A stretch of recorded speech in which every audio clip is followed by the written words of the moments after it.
Hello guys, welcome to SFK gaming. അപ്പോൾ ഇന്ന് നമ്മുടെ ഗോട്ടഡ് CF അറോഹൻ്റെ റിവ്യൂ വീഡിയോ ആണ് ഗൈസ്. അതായത് സെൻറ്റർ ബാക്കായിട്ട് കളിച്ചുകൊണ്ടുണ്ടായ അറോഹോ ബാസ വേഴ്സസ് ജിറോന മാച്ചിൽ സബ്സ്റ്റിറ്റ്യൂട്ടായിട്ട് വന്നിട്ട് ഗോൾ അടിക്കുന്നു ഗൈസ്. എന്നിട്ട് കൊനാമി എന്താക്കുന്നത്, അവൻ്റെ centre forward fox in the box card കൊണ്ടുവരുന്നു. നല്ല സ്റ്റാറ്റ്സ് ആണ് ഗൈസ്. സ്റ്റാറ്റ്സ് ഒന്ന് നോക്കിയേക്കാം. സ്റ്റാറ്റ്സ് കണ്ടോ, offensive awareness 88, 80 ball control, 85 dribbling, അതുപോലെ തന്നെ ഫിനിഷിങ് 88, 93 ഹെഡിങ്, ഡിഫെൻസീവ് അവേർനെസ് ഒക്കെ ഉണ്ട് ഗൈസ്. അതുപോലെ തന്നെ 90 speed, 85 acceleration, jumping, physical contact, അതായത് ഒരു fox in the box playing സ്റ്റൈലിൽ പറ്റിയ എല്ലാ സ്റ്റാറ്റ്സും ഉണ്ട്. പിന്നെ സ്കിൽസ് നോക്കുകയാണെങ്കിൽ ഇല്ല ഗൈസ്. ആ ഫസ്റ്റ് ടൈം ഷോട്ട് അല്ലാണ്ട് വേറെ ഈ പറയുന്ന ഷൂട്ടിങ്ങിൻ്റെ സ്കില്ലില്ല ഗൈസ്. ഹെഡിങ്ങിൻ്റെ അതൊക്കെ ഉണ്ട്. എന്തായാലും നമുക്ക് കളിപ്പിച്ച് നോക്കാം. അപ്പോൾ ഗെയിം പ്ലേ വീഡിയോയിലേക്ക് കിടക്കാം.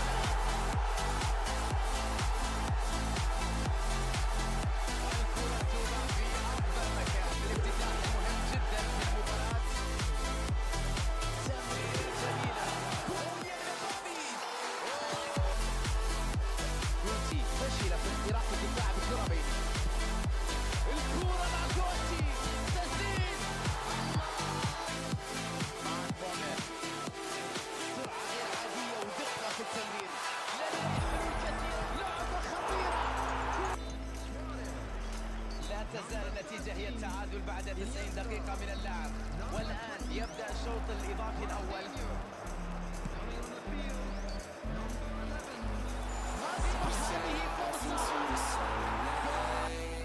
الآن فرصة لقتل وتنطلق الصافرة، وهكذا تنتهي المباراة. برشلونة فعلها وتمكن من تحقيق انتصار مطلوب منها في هذه المباراة العربية. موجود بعد الكرة.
والدفع نحو الأمام وعدم ترك زمام المبادرة في يد الخصم. معه الكرة ولديه المساحة ليشكل خطورة. الله على قفزة روعة على الكرة. استغلال هذه الفرصة يصنع الفارق ويخلي المباراة تأخذ مسار مختلف. بهذا الهدف، بهذا التعادل، تعود المباراة إلى نقطة البداية. عودة سريعة، تمكنوا من إدراك هدف التعادل.